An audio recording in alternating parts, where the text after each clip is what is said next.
नमस्कार मित्रों। आज सीधू ने सट में हमारे साथ चंडीगढ़ से वरिष्ठ संपादक बेबाक बात करने वाले अजय शुक्ला जी जुड़े हैं। अजय जी, आपका सीधू ने सट में स्वागत। और आज हमारे प्रधानमंत्री जी लोकसभा में अपने पराजय को देखते हुए कहने लगे कि मैं अति पिछड़े समाज से आता हूं। आप तो भली भांति जानते होंगे कि गुजरात में पिछड़ी जाति के जो लोग हैं, जो आरक्षण जो रखते हैं, एससी, एसटी और ओबीसी, उनको तो नुकसान ही हो रहा है और इनकी आंखें मूंद ली है। मगर वो कहते हैं कि अपने कोई राजनीतिक हेतु नहीं है। आज जो लोकसभा में 3 बिल प्रस्तुत किए गए, वैसे भी उनका बहुमत तो होने वाला नहीं है। बहुमत यानी सादा बहुमत से तो ये होगा नहीं, 2/3 बहुमत से ही संविधान संशोधन होना है। ये कल तय हो जाएगा, क्योंकि ये उनके पास उतना तो बहुमत है नहीं। तो इस पर आपका विश्लेषण हम चाहेंगे, क्योंकि ये फिर से नॉर्थ वर्सेस साउथ का भी एक मसला उन्होंने खड़ा कर दिया है। और फिर कहते हैं कि मेरा कोई राजनीतिक स्वार्थ नहीं है। मोदी कुछ भी करता है तो उसका राजनीतिक स्वार्थ के बिना कुछ भी नहीं करता। ये बात भली भांति बच्चा बच्चा जानता है। अजय जी, आप क्या कहेंगे? नमस्कार हरि भाई, आपको और सभी प्यारे दर्शकों को। मैं यहाँ पर सबसे बड़ी बात कहता हूं कि महिलाओं को अगर रिजर्वेशन देना है 33%, तो उसके लिए किसी संविधान संशोधन की क्या जरूरत है? ये टेक्निकलिटी आप बताइए। यदि लीगली चेक करेंगे, जरूरत ही नहीं है। सितंबर 2023 में जो संविधान संशोधन हुआ, उस संविधान संशोधन में ऑलरेडी है, सरकार तुरंत लागू कर दे। एक एग्जीक्यूटिव ऑर्डर निकालना है और वो निकाल के उसी संविधान संशोधन के बेस पे ऑर्डिनेंस जारी कर दे, अभी से लागू हो जाएगा। असल में जब करना नहीं हो तो बहाने कैसे ढूंढे जाते हैं, और उसके पीछे यदि हिडन मंशा बहुत गंदी हो तो ये सारी साजिशें की जाती है। एक बात बताइए, 2023 सितंबर में महिलाओं को 33% रिजर्वेशन का प्रोविजन हो गया, संविधान में संशोधन हो गया। जब संविधान, हाँ, पूर्ण बहुमत से हो गया, और जब हो गया तो अब आप एक बात बताइए, सर्वसम्मत से होने के बाद में आपको, आपके राष्ट्रपति को एक ऑर्डिनेंस जारी करना है, गृह मंत्रालय को। लेकिन आप नहीं देना चाहते, इसलिए आप एक क्लॉज जोड़ते हैं कि पहले परसीमन होगा, सॉरी, जनगणना होगी, जनगणना के बाद परसीमन होगा, परसीमन के बाद ये हो। तो ये आशंकाएं तो 2023 में ही सदन के भीतर कही जा सकी थी कि आप असल में देना नहीं चाहते हैं। आप यदि देना चाहते हैं तो तत्काल दीजिए, नहीं है तो 2024 के ही चुनाव से लागू कर दीजिए। करिए ना, आपको करना नहीं था। 2023 गुजर गया, 24 गुजर गया, 25 गुजर गया, 26 के आप देखिए फर्स्ट तिमाही गुजर गई। उसके बाद आप ये बात कह रहे हैं। कब कह रहे हैं? जब सेशन चल रहा था, संसद का सत्र चल रहा था, उस सत्र में, बजट सत्र में इन्होंने नहीं कहा, भाई ज्यादा दिन तो नहीं हुए खत्म हुए, इसी महीने की शुरुआत में खत्म हुआ है, उसी दिन लास्ट डे, इसे ही ले आते, एक दिन और पहले ले आते और ला करके उसी पे करा लेते चर्चा, यदि आपको कुछ था। लेकिन नहीं, आपकी मंशा दूसरी है।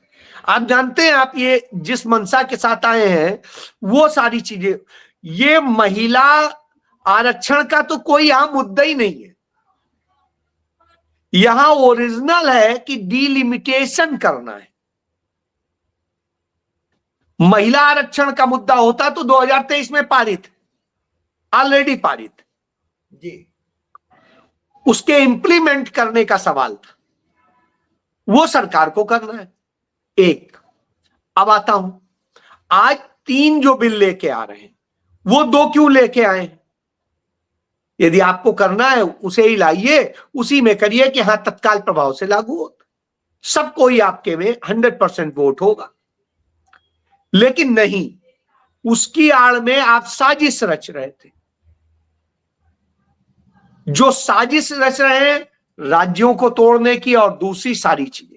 आज प्रियंका गांधी ने वही बात कही जो मैंने आपके साथ ही चर्चा में कही थी।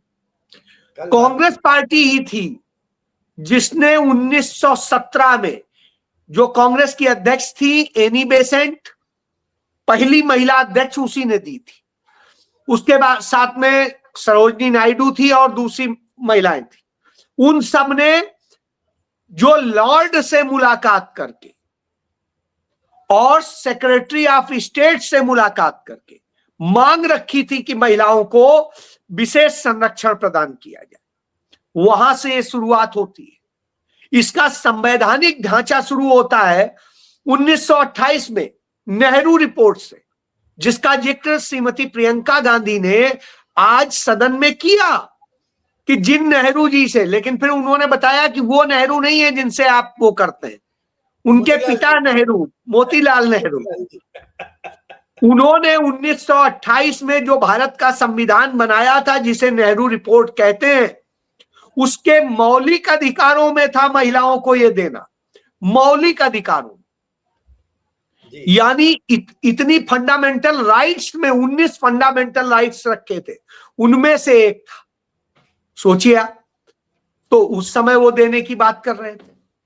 उसके बाद आप आगे आ जाइए, 1949 में जब संविधान बन के तैयार हुआ तो उसमें महिलाओं को समानता में रखा गया, बिल्कुल समान माना गया। आप देखिए, वहां से शुरुआत होती है। जब महिलाओं को वो समानता नहीं मिल पा रही थी, तब श्रीमती इंदिरा गांधी ने उसके लिए समानता रिपोर्ट बनवाई और 1974 में वो रिपोर्ट सदन में रखी गई और हुआ कि अब महिलाओं को विशेषाधिकार देना पड़ेगा। तो अब आप सोचिए, वो श्रीमती इंदिरा गांधी ने करा, जिसके आधार पर राजीव गांधी गवर्नमेंट में, क्योंकि उसके बाद तो सरकार चली गई थी इंदिरा जी की, तो जब सरकार आई 1980 के दशक में, तब राजीव गांधी सरकार ने उसी रिपोर्ट के आधार पर 33% रिजर्वेशन देने की व्यवस्था की और 1992 में कांग्रेस की ही सरकार में उसको इंप्लीमेंट कर दिया गया। ठीक है, सरकार। हाँ, और उसके बाद आप देखिए 2010 में कांग्रेस पार्टी देश के सभी संस्थानों में 33% महिलाओं को आरक्षण देने का प्रावधान लेके आई, जो राज्यसभा में पास भी हो गया। और भाजपा ने विरोध किया। लेकिन लोकसभा में भाजपा ने ही उसे विरोध करके गिरवा दिया। भाजपा ने विरोध किया था। तो अब आप इससे समझ लीजिए कि महिलाओं को हक न देने का काम तो इन्होंने ने किया है। इसीलिए राहुल गांधी ने 2019 में नरेंद्र मोदी को चिट्ठी लिख के मांग की थी कि महिला आरक्षण की व्यवस्था की जाए। 2019 में कांग्रेस के अधिवेशन में यह पास हुआ कि महिलाओं को 33% आरक्षण सभी जगह मिलना चाहिए।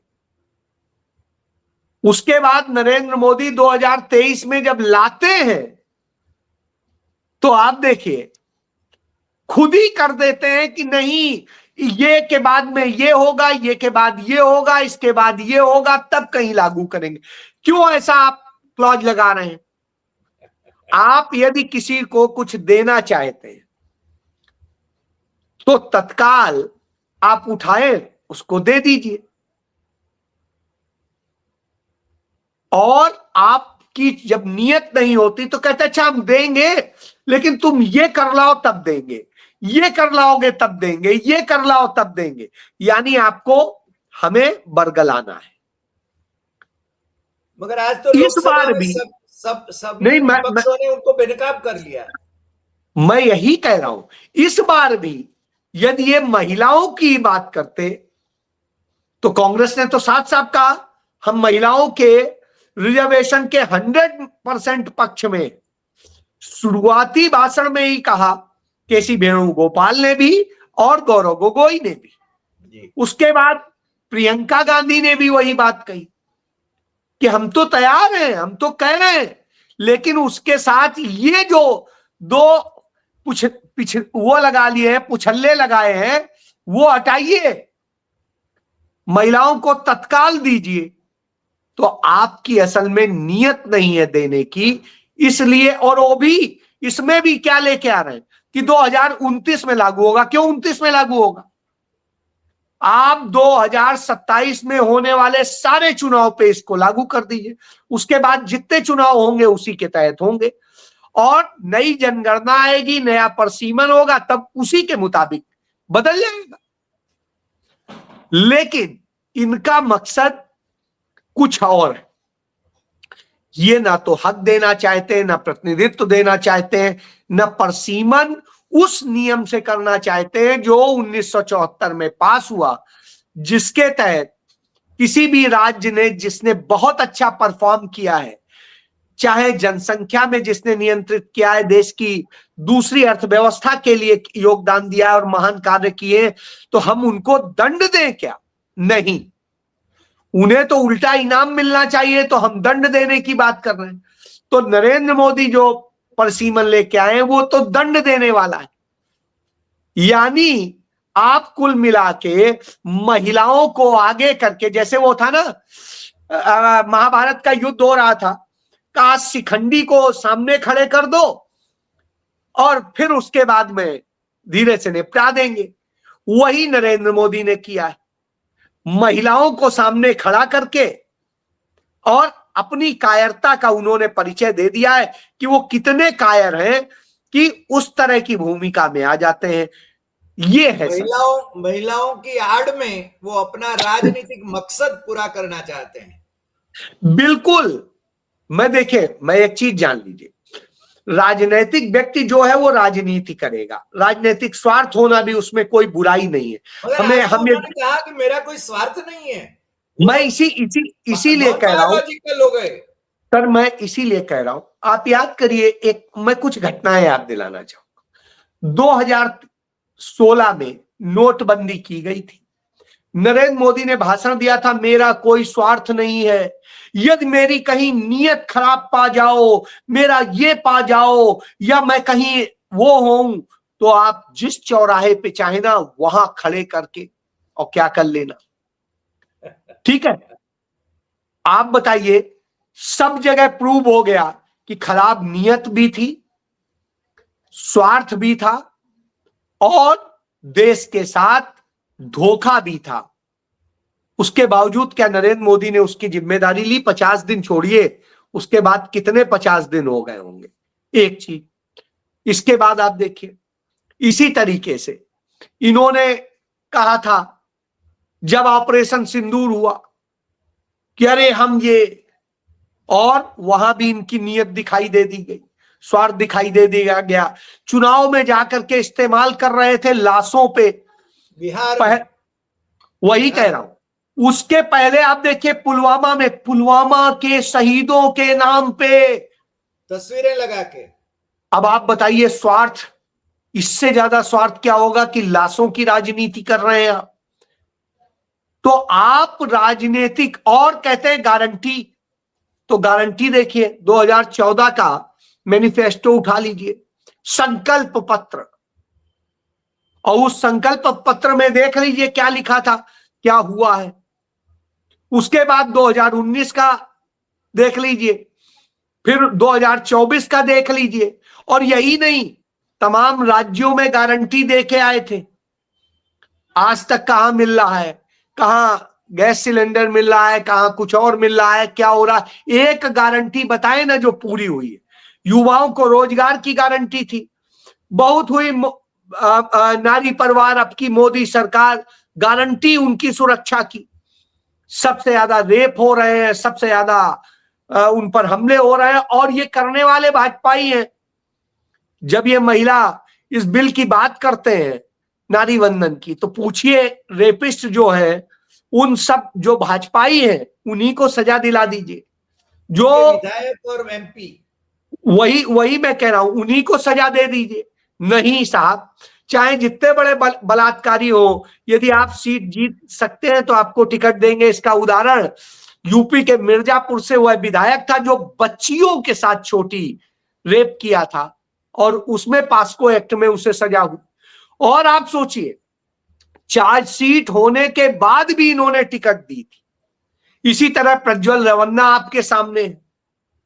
इसी तरीके से आप तमाम सारे लोग देख लीजिए, कुलदीप सेंगर देख लीजिए, इसी तरह चिन्मयानंद देख लीजिए, इसी तरीके से पूरे देश में आप वहां उत्तराखंड में देख लीजिए, अंकिता भंडारी से लेकर तमाम मामलों में।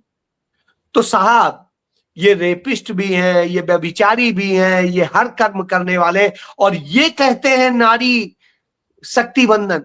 तो अपने आप में शर्मनाक है कि इस तरह की बात करते हैं। यह बात कहने का हक तो उस पार्टी, उस दल, उस नेता को है जिसके लिए एक भी इस तरह का दाग नहीं। जी हां, तो ये ऐसा है। तो कल वैसे ये बिल तो पास होना नहीं है, क्योंकि उनके पास 2/3 तो वोट है नहीं। हरी भाई, ये इंट्रोड्यूस भी नहीं हो सकता था, क्योंकि संविधान संशोधन से संबंधित इंट्रोडक्शन के लिए आपको जो जरूरत होती है, सदन में जितने उपस्थित सदस्य थे उनके हिसाब से संख्या में इसका विरोध करने वाले जो थे 1/3 लोग, वो संख्या थी। 180 चाहिए थे, 185 थे, और उसके बावजूद एक्सेप्ट कर लिया गया।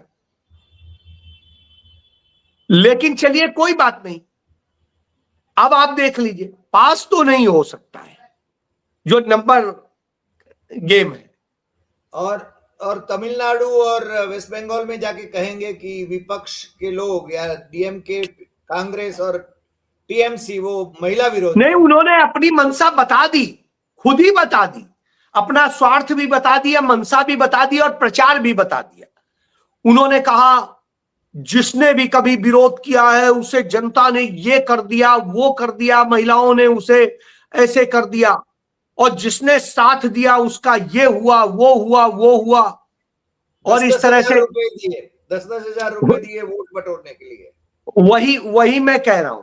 तो कुल मिला के उन्होंने अपनी मंशा बता दी कि हम इसका कैसे तुष्टीकरण कर रहे हैं और किस तरह से महिलाओं के साथ फ्रॉड कर रहे हैं। यह बात बिल्कुल सामने है जी। अब ये महिलाओं को समझना है, ये देखिए, ये हमारे आपके नहीं, महिलाओं को समझना है कि कौन उनका हितैषी, बलात्कारी उनके हितैषी हैं कि जो है दूसरे लोग इनके हितैषी हैं। महिलाएं चाहती क्या है ये उन्हें खुद सोचना होगा जी। सही बात। अजय जी, आज आप समय निकाल के हमारे साथ जुड़े, उसके लिए आपका बहुत बहुत शुक्रिया, और फिर मिलेंगे नए एपिसोड में नए विषय के साथ। नमस्कार।